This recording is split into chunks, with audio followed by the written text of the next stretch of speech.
Donald Trump is often described as a transactional leader for whom the deal is everything.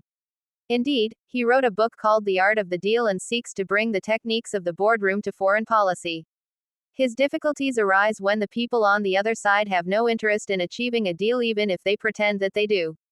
The nuances of diplomacy and the realpolitik involved do not lend themselves to black and white negotiations.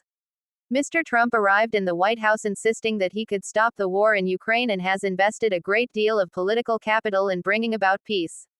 That is a laudable aim and one shared by the Ukrainians, who agreed unconditionally to a 30-day ceasefire to help the process begin.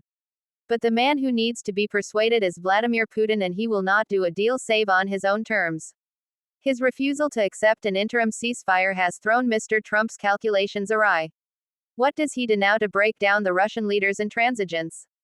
The obvious answer is to increase military aid to Ukraine, impose tighter sanctions on Russia, and swamp the world with cheap oil to hit the value of the Kremlin's main source of income. Yet the White House seems reluctant to get tough with Putin for fear he will walk away entirely and deprive Mr. Trump of his vaunted peace deal. Europe, or most of it at least, is prepared to keep up the pressure.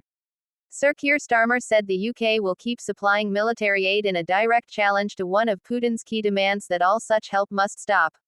In the Commons at Prime Minister's questions, he reaffirmed Britain's unwavering support for the people of Ukraine. A similar message was sent out by President Stubb of Finland after talks in Helsinki with Volodymyr Zelensky.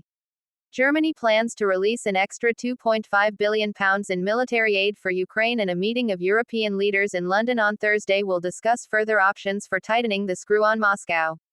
Just hours after holding talks with Mr. Trump on Tuesday, President Putin demonstrated his commitment to peace by carrying out further attacks on Ukraine, including on the power plants and civic infrastructure he allegedly promised to spare.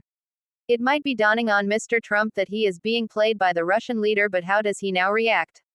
Broaden your horizons with award-winning British journalism.